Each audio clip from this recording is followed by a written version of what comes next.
सारा प्रणाम, बड़ी बहस देख रहे हैं आप। मैं हूं आपके साथ मनुराज सक्सेना। उत्तर प्रदेश की दोबारा सत्ता संभालने के बाद मुख्यमंत्री योगी आदित्यनाथ एक्शन में नजर आ रहे हैं। सीएम योगी न सिर्फ एक के बाद एक फैसले ले रहे हैं, बल्कि अगले 100 दिन का एक्शन प्लान भी तैयार कर लिया गया है। यही नहीं, 6 महीने और 1 साल की कार्य योजना की तैयारियों की बात भी कही जा रही है। तो क्या है योगी सरकार का अगले 100 दिन का एक्शन प्लान? इसी पर आधारित है हमारा आज का खास कार्यक्रम बड़ी बहस।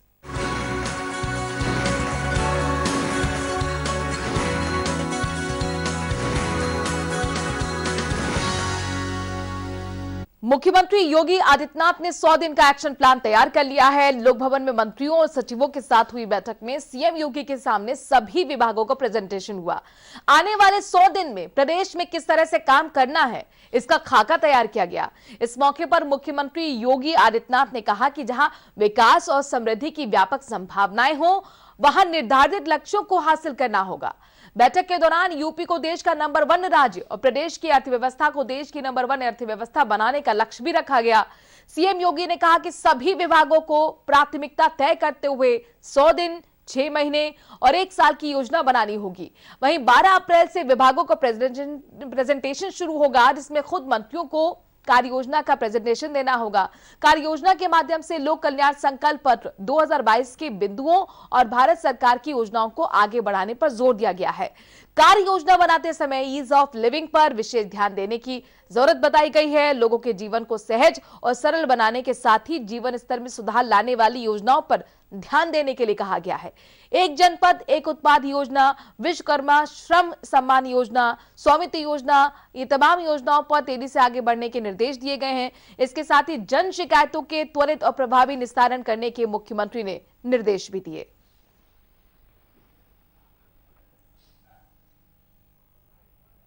तो सीएम योगी ने सभी विभागों को 10 सेक्टर में बांटकर सेक्टर वाइज लक्ष्य निर्धारित करते हुए कार्य योजना तैयार करने के निर्देश दिए हैं। इसके साथ ही लक्ष्यों को तय करते समय व्यवहारिक और आर्थिक पहलुओं को ध्यान में रखने के लिए कहा गया है।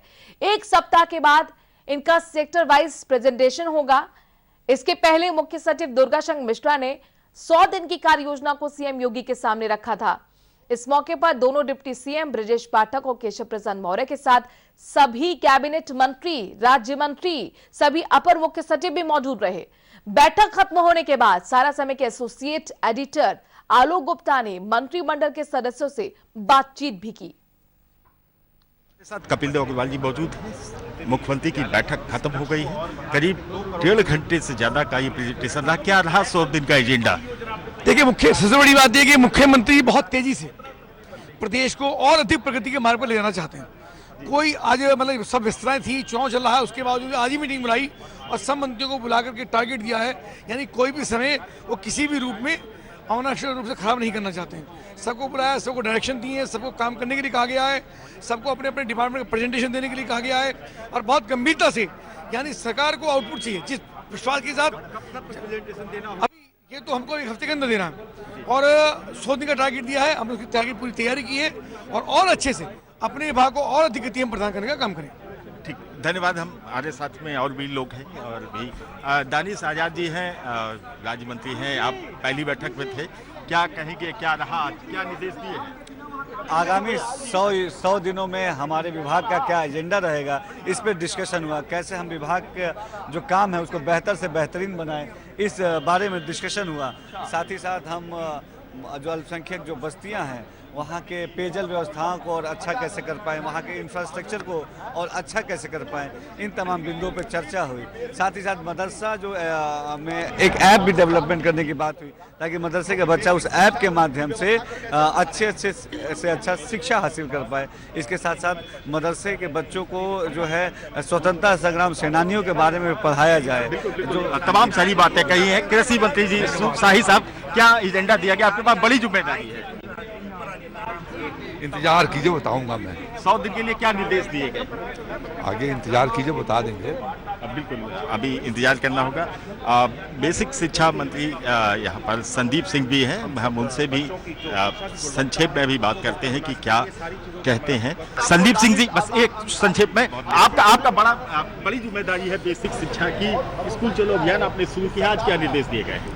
देखिए, सबसे पहले हमारा 100 दिन में जो टारगेट लिया गया है स्कूल चलो अभियान के माध्यम से जितने भी बच्चे, क्योंकि 2 वर्ष से हमारे स्कूल सारे बंद थे, अब स्कूल्स खुले हैं तो सारे बच्चे स्कूल में फुल स्ट्रेंथ में आए और हर एक बच्चा हमारी शिक्षा की व्यवस्था से जुड़े, हर एक बच्चे का जो अधिकार है बेहतर से बेहतर शिक्षा मिलना, उस बच्चे तक वो अधिकार पहुंचे, तो सबसे पहला फोकस यही है। और बाकी सारी मूलभूत सुविधाएं, बच्चों के पास पेयजल की व्यवस्था हो, कॉपी किताब जूते मोजे ड्रेस, हालांकि इनकी जो धनराशि है डीबीटी के माध्यम से पेरेंट्स तक पहुंचाई जा रही है, तो इस चीज़ को मॉनिटर किया जाएगा कि पेरेंट्स सारी चीज़ों को बच्चों तक पहुंचाएं और बच्चे स्कूल में आकर के बेहतर से बेहतर शिक्षा ग्रहण करें, टॉयलेट्स की व्यवस्था हो।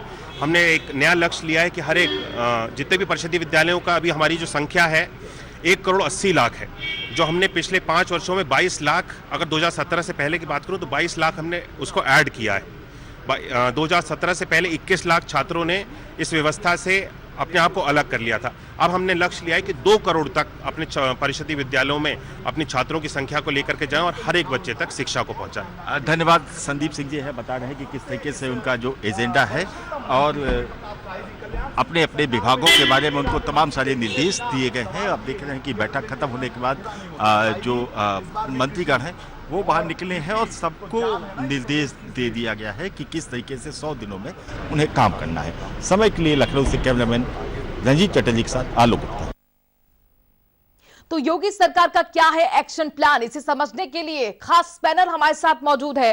राजनीतिक विश्लेषक विजय उपाध्याय हमारे साथ जुड़ रहे हैं, वरिष्ठ पत्रकार पंकज पराशर हमारे साथ जुड़ रहे हैं और साथ ही हमारे साथ जुड़ रहे हैं सारा समय के संवाददाता शारिफ जाफरी। बताएंगे बैठक कितनी महत्वपूर्ण रही, क्या कुछ हुआ उसमें। बहुत बहुत स्वागत आप सभी का। सबसे पहले शारिफ, आप ही का रुख करते हुए, कल 1.5 घंटे तक ये बैठक चली और सभी की निगाह इस बात पर टिकी हुई थी कि आखिरकार इसी बैठक से सरकार का विजन क्या है दिशा ये तय होने जा रही है। इस 1.5 घंटे की बैठक में क्या कुछ हुआ और अगली बैठक इस सिलसिले में कब होने वाली है?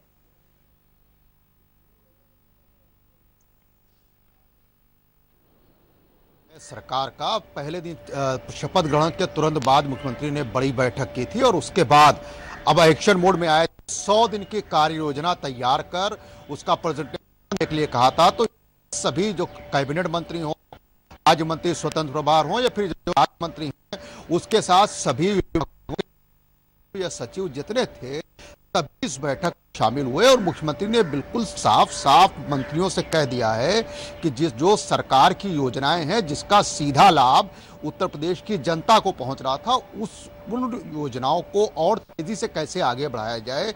इसी तरह से ODOP यानी वन डिस्ट्रिक्ट वन प्रोडक्ट जो योजना थी उत्तर प्रदेश में, इसको लेकर सरकार ने और तेजी से काम करने को कहा है। मुख्यमंत्री ने शिक्षा, स्वास्थ्य और पानी को पेय की व्यवस्था और बेहतर हो, इस पर ध्यान दिया गया है। जिसकी व्यवस्था उत्तर प्रदेश पिछले साल देखने को मिली, खासतौर से कोरोना काल के दौरान कुछ जगहों पर जो कमियां थी लिए गया है। इस ग्रामीण इलाकों का जो जीवन यापन स्तर है वो उठे, उसको लेकर सीएम ने खास प्लान बनाने कहा है। अब 12 तारीख से यानी 1 सप्ताह बाद अलग अलग विभागों का, आपको याद होगा 2017 में जब योगी आदित्यनाथ ने शपथ ली थी, उसके बाद भी उन्होंने अलग अलग विभागों के तमाम मंत्रियों और अफसरों के साथ बड़ी लंबी बैठक की थी। रात में शाम को जो बैठक शुरू होती थी वो 2-3 बजे रात तक बैठक चला करती थी। उसी एजेंडे पर मुख्यमंत्री आगे बढ़ेंगे ऐसा बताया जा रहा है। मुख्यमंत्री ने विजन बिल्कुल क्लियर कर दिया है कि जनता से जो वादे किए हैं, लोक कल्याण में जो वादे जाहिर तौर पर विजन है विकास, लेकिन कैसे हो विकास सभी और कैसे जमीन पर योजनाओं को लाया जाए, ये महत्वपूर्ण हो जाता है। टारगेट सेट हो चुका है विजय उपाध्याय जी, 100 दिन, 6 महीने, 1 साल पहले 100 दिन का एजेंडा तैयार हो रहा है और हालांकि 12 अप्रैल को होने वाली बैठक पर सभी की निगाह है, लेकिन चूंकि यहां पर मुख्यमंत्री खुद कह चुके हैं कि प्रेजेंटेशन इस बार सचिव नहीं देंगे, कोई अधिकारी नहीं देगा, खुद मंत्रियों को देना होगा। इसके पीछे वजह यही कि मंत्री जो अभी तक अपनी जवाबदेही से बचते आ रहे थे, अब किसी तरह की लापरवाही यहां पर नहीं मिलेगी, किसी तरह की कोई यहां पर बैकस्टैप नहीं होगा, आपको परफॉर्मेंस के आधार पर ही इन और एग्जिट होगा। ये मंत्रियों को इसलिए जानकारी दी गई ताकि उनको पता उनके डिपार्टमेंट में क्या इस तरीके से लक्ष्यों का निर्धारण होना है, किस है लक्ष्य का की स्ट्रेटजी क्या है। इसलिए ब्यूरोक्रेट का काम अपने तरीके से होगा, मंत्री का काम दिशा निर्देशन का होता है। जहां पे कोई दिक्कतें हैं वहां मंत्री की भूमिका शुरू होती है, लेकिन मंत्री रुचि ही नहीं लेते अपने विभागों में। अगर कोई विभाग का मंत्री है और अपने विभाग के काम काज को, बहुत से मंत्री तो ऐसे हैं अपने विभाग को पूरे तरीके से समझ ही नहीं पाते। सचिव ने जितना बता दिया उतना ही जानते हैं। एक अच्छी सरकार तभी कही जाएगी। नहीं विजय जी, आपने बहुत महत्वपूर्ण बात कही, शायद इसीलिए ये अब इंस्ट्रक्शंस दिए गए हैं मुख्यमंत्री की तरफ से कि आप ही प्रेजेंटेशन देंगे अगर आप इस विभाग के मंत्री हैं, यानी कि आपको भी अब टिप्स पे चीजें याद होंगी, समझ में आएंगी, तभी आप परख पाएंगे कि आपके अधिकारी क्या कर रहे हैं, कैसे कर रहे हैं। ठीक कह रहे हैं आप जी विजय जी, आपने सही बात कही, जो बात आपने कही वही ठीक है जी। पंकज पाराशर जी, आपसे मैं समझना चाहूंगी, चूंकि मुख्यमंत्री योगी आदित्यनाथ की जो छवि है वो एक्शन में हमेशा रहने वाले मुख्यमंत्रियों में से माने जाते हैं। चूंकि कोरोना काल में भी हमने देखा था कि पुलिस से साफ तौर पर वो कई बार कहते हुए नजर आए कि आप अपने नियम कड़े बनाइए, लेकिन यह भी ध्यान रखिए कि जनता को परेशानी ना हो। गेहूं केंद्र पर कभी भी निरीक्षण करने के लिए वो पहुंच जाते हैं, अधिकारियों को कई बार फटकार जमीन पर लगाते हुए नजर आते हैं।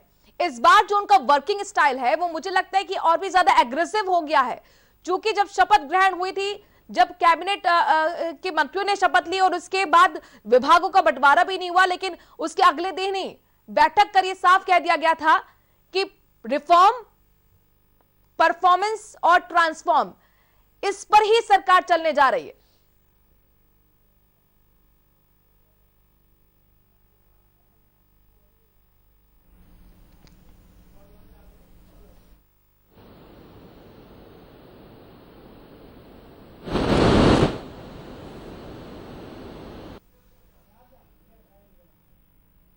पंकज जी का हम रुख करेंगे, लेकिन शारिफ का रुख करते हुए, क्योंकि शारिफ आपने लगातार जमीन पर रिपोर्टिंग की, कल की बैठक में भी आप तमाम मंत्रियों से भी बातचीत करते हुए नजर आए, एजेंडा क्या दिया गया है मंत्रियों को?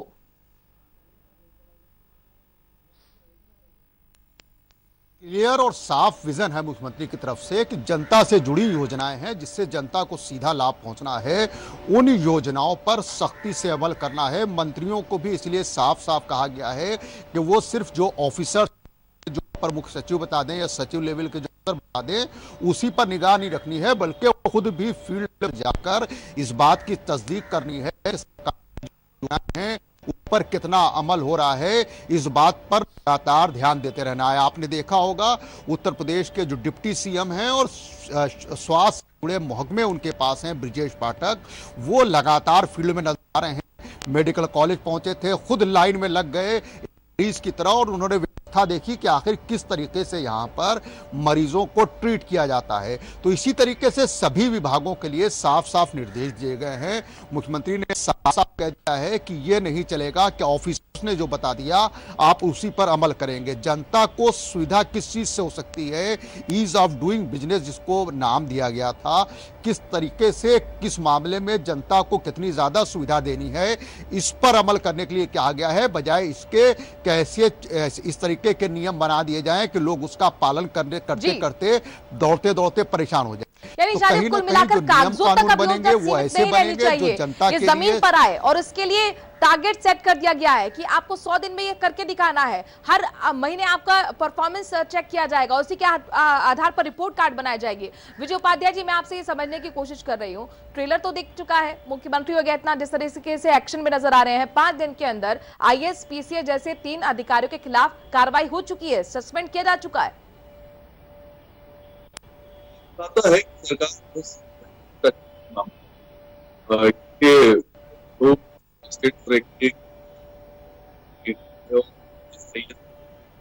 मायने रखता है, क्योंकि ये हमारे देश की शीर्ष सर्विस के और अखिल भारतीय सर्विस के लोग हैं। लेकिन उत्तर प्रदेश सरकार ये जता चुकी है कि हम कहीं भी कंप्रोमाइज नहीं करेंगे। आपको अगर याद हो तो पिछले कार्यकाल में भी 600 से ज्यादा सरकारी कर्मचारियों को जो है इन्होंने BRS दे के अलग किया था, या फिर उनके खिलाफ कार्रवाई की थी, या जबरन से सेवानिवृत्ति दे दिया था। वो सिर्फ इसीलिए कि जो लापरवाह अधिकारी हैं वो बोझ न बने, क्योंकि अगर कोई काम आपको तेज रफ्तार से करना है तो ऑब्स्टेकल कोई बीच में आता है तो पूरी रफ्तार को वो ले डूबता है। तो ऐसे जितने भी लोग हैं, चाहे वो भ्रष्टाचारी हों, चाहे वो लापरवाह या सुस्त हों, उनके खिलाफ सरकार सख्त है। कोई भी डेवलपमेंट का जो फोकस आप लेके चलेंगे तो उसकी एक स्ट्रेटजी बनती है। उस स्ट्रेटजी में आपको टारगेट बना के रखना पड़ता है कि हम इतने दिन में ये काम कर लेंगे, और यही मकसद उत्तर प्रदेश के बिल्कुल खाका कल तैयार कर दिया गया है। भ्रष्टाचार और साथ ही लापरवाही पर जीरो टॉलरेंस हमेशा रहेगा, ये सख्त संदेश दे चुके हैं मुख्यमंत्री योगी आदित्यनाथ। पंकज जी, आपको ऑडियो मिल रहा है?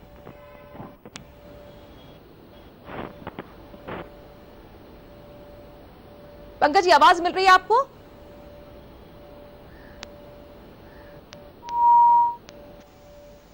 जी मनोराज जी, पंकज जी कहते हैं कि ट्रेलर जितना मजबूत होता है फिल्म भी उतनी ही धांसू होती है। ट्रेलर देखने को मिल गया है मुख्यमंत्री योगी आदित्यनाथ का। विभागों का बंटवारा नहीं हुआ था तब बैठक ले ली थी मंत्रियों की, और साफ तौर पर चेतावनी दी थी कि परफॉर्मेंस के आधार पर ही, हर महीने परफॉर्मेंस और उसके आधार पर रिपोर्ट कार्ड। और अब तो विभागों का बंटवारा हो गया तो कल की विजन भी क्लियर हो चुका है। जी मनोराज, बिल्कुल एकदम मेरी आवाज पहले नहीं गई थी तो मैं वही कहना चाह रहा था। देखिए, पिछली बार जब योगी आदित्यनाथ चीफ मिनिस्टर बने थे तो वो एक नॉमिनेटेड चीफ मिनिस्टर थे। वो भारतीय जनता पार्टी और नरेंद्र मोदी के चेहरे के ऊपर जीत के आए थे। इस बार वो अपने दम और अपने काम पे जीत के आए। पिछले 5 साल को उनकी सरकार ने काम किया, जो परफॉर्म किया उसको देख के आम आदमी ने उनको वोट किया।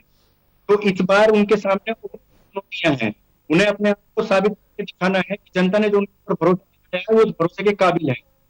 सबसे बड़ी बात ये रहती है कि मंत्री बनने के लिए हर कोई लड़ाई है, लेकिन उत्तर प्रदेश और बिहार जैसे जो हमारे राज्य हैं पट्टी के, उसमें एक कहावत प्रचलित है कि यहाँ अनपढ़ मंत्री बन जाता है, पैरासीटामोल की गोली हेल्थ मिनिस्टर बन जाता है। तो मुख्यमंत्री योगी की कोशिश यही है कि वो उत्तर प्रदेश को ट्रांसफॉर्म करना चाहते हैं। याद होगा आप लोगों को, सभा का पहला हुआ था नियुक्ति को उन्होंने अपना दिया, साफ तौर से मैसेज दिया था कि उत्तर प्रदेश देश में जनसंख्या के लिहाज से सबसे बड़ा राज्य है।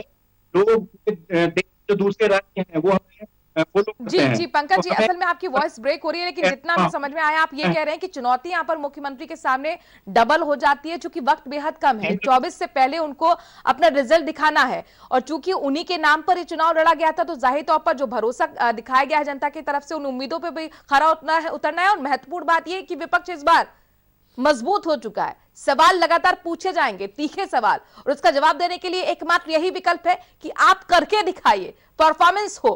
शारिफ, तमाम चीजों का जिस तरह से हम जिक्र कर रहे हैं, आपसे मैं समझना चाहूंगी, क्योंकि हर सरकार के अपना एक वर्किंग स्टाइल होता है।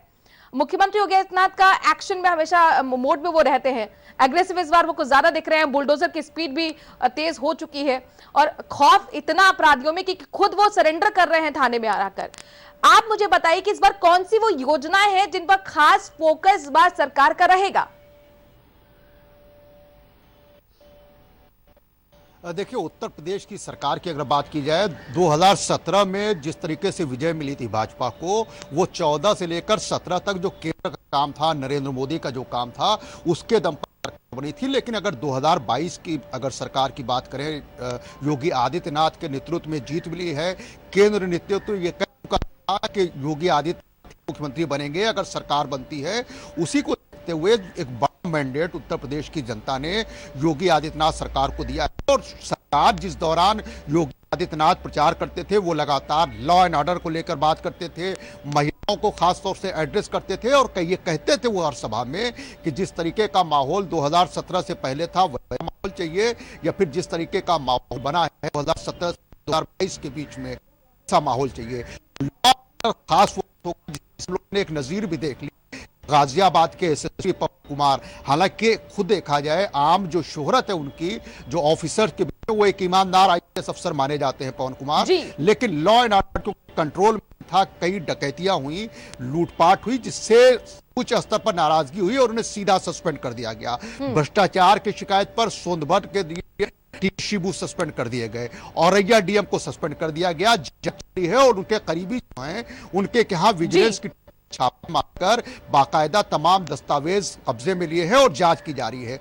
विजन सीधा सीधा कन्फर्म है, साफ है कि भ्रष्टाचार किसी भी कीमत पर बर्दाश्त नहीं होगा और लॉ एंड ऑर्डर के मुद्दे पर बिल्कुल इसी पॉइंट को विजय उपाध्याय जी मैं आपके पास लेकर आना चाहूंगी। लॉ एंड ऑर्डर यूएसपी के रूप में यहां पर सामने रखा गया था जनता की तरफ से। योगी सरकार 1.0 में राशन और शासन, यही दो फॉर्मूले कहा गया था कि वापसी का कारण बने थे, वापसी के फैक्टर्स थे ये।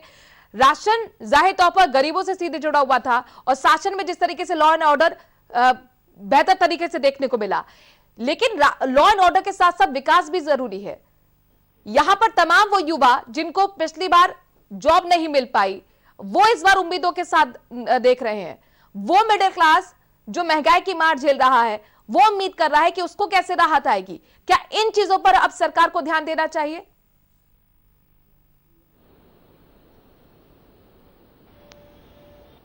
ये किससे सवाल है? जी विजय जी आपसे। हाँ देखिए, बुनियादी बातें हैं ये जरूरी, इसमें सबसे महत्वपूर्ण है इंफ्रास्ट्रक्चर एनवायरमेंट, जिसको पिछली बार सरकार सेकंड नंबर पे पूरे देश भर के राज्यों में आई थी। ईज ऑफ डूइंग को और ज्यादा बेहतर करना है, क्योंकि जो इम्प्लीमेंटेशन है नए इन्वेस्टमेंट का उत्तर प्रदेश में अभी भी वो थोड़ा स्लो है। अधिकारी के द्वारा जो अनुमति देने की जो प्रक्रिया है वो कई विभागों से होकर गुजरती है। अगर आप उसको देखें तो उसमें बहुत समय अभी भी लग रहा है। मुझे लगता है कि जब आने वाले प्रेजेंटेशन में मुख्यमंत्री जी के सामने ये सब बातें आएंगी तो चीजें बेहतर होगी, क्योंकि अगर आप इन्वेस्टमेंट फ्रेंडली एटमॉस्फेयर नहीं बनाते हैं तो नए रोजगार बनना मुश्किल काम हो जाएगा। सरकारी नौकरियां सीमित हैं। पिछले 20 साल से हर राज्य सरकार ये कहती रही कि हम अपने खर्चे कम करेंगे, क्योंकि रेवेन्यू पे बहुत प्रेशर होता है। रेवेन्यू की बात आई तो इन्वेस्टर समिट की भी जिक्र मैं कर दूं अपने दर्शकों के लिए कि हाल ही में अब ये भी खबर आ रही है कि इन्वेस्टर समिट जल्द ही ऑर्गेनाइज होने वाला है यूपी में। पंकज पराशर, पहले भी इन्वेस्टर समिट होते आए हैं, इस तरीके के इन्वेस्टर समिट से कितनी उम्मीदें हम कर सकते हैं? जमीन पर इसका कितना असर होता है? निवेशक आते हैं, वादे करते हैं, लेकिन क्या वहां पर इंडस्ट्रीज लग पाती हैं?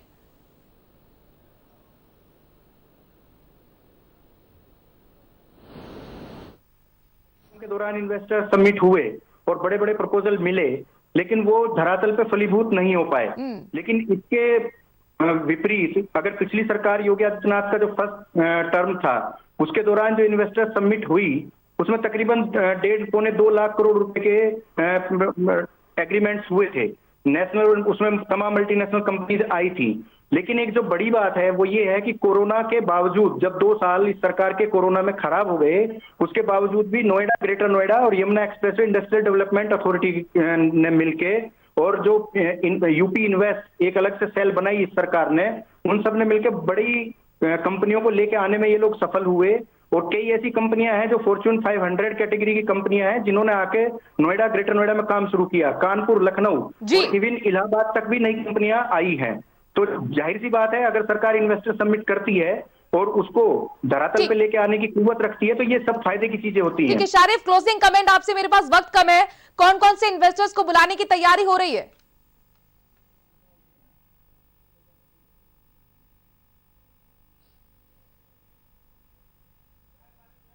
शारिफ, आवाज पहुंच रही है आप तक? शारिफ तक आवाज नहीं पहुंची। चलिए बहुत बहुत शुक्रिया, मेरे पास वक्त इतना ही, माफी के साथ आपको रोकना चाहेंगे। विजय जी आपका भी बहुत बहुत शुक्रिया, पंकज जी आपका भी बहुत बहुत शुक्रिया इस खास बहस में शामिल होने के लिए। शारिफ आपका भी बहुत बहुत शुक्रिया अपडेट देने के लिए। आज बड़ी बहस में इतना ही, देखते रहिए सारा समय, सारा प्रणाम।